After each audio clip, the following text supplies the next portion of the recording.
Madam C.J. Walker, the first self-made entrepreneurial female millionaire, produced by Melanie Taylor and Caitlin Crystal, Philosophy 4100, Section 5. Madam Walker was born in Louisiana in 1867 as the first in her family as a freeborn. Her parents were recently freed slaves as they named her Sarah Beloved, where she was orphaned at the age of 7. She was married by the time she was 14 to her first husband and widowed by the age of 20 with one daughter. She then moved to St. Louis, where she lived with her brothers and washed clothes for a living. In the 1890s, she ended up getting a scalp psoriasis that caused her to lose most of her hair. This in return caused her to experiment with homemade and store-bought remedies to help relieve her issue. Between 1900 and 1905, Madam C.J. Walker started to innovate formulas for hair growth. In 1905, she had met with Annie Turbone Malone, who was a successful black hair care entrepreneur, who eventually hired Madam C.J. Walker on commission to sell her products.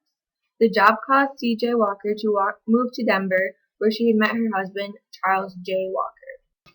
During this time, Walker had created the Wonderful Hair Grower, which she sold door to door.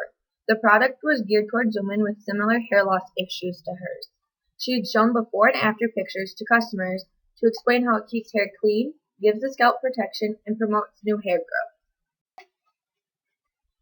In 1907, Charles Walker suggested that former Sarah Beloved should change her name to Madam C.J. Walker to help with advertising and promotion of her new product. In 1808, she then established the Walker system that included growth ointment, psoriasis scalp treatment, and hot combs.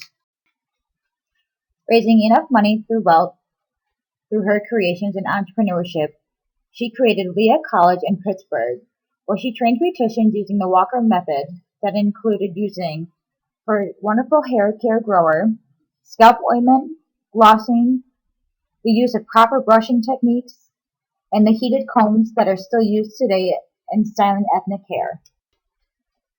During this time, she had also visited Indianapolis, where she noticed the city's transportation system and how beneficial it would be for her company. C.J. Walker empowered black women of this era economically through training.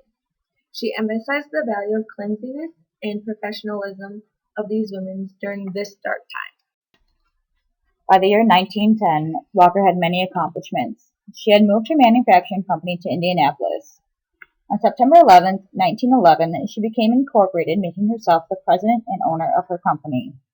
She also purchased a home and built a manufacturing plant and research facilities in this town.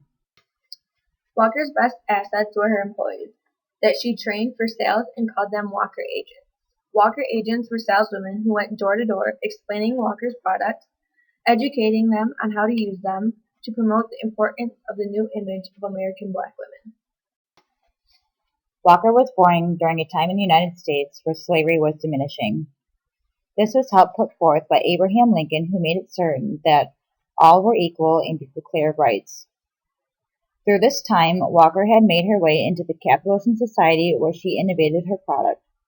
She was able to be successful because her free will and hard work to keep the fruits of her labor.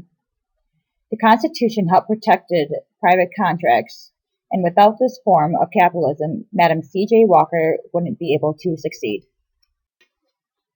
As Bert Folsom said in his speech, because she was not regulated or restricted on what she had to do with her profits, she was able to grow and grow to the size that she became.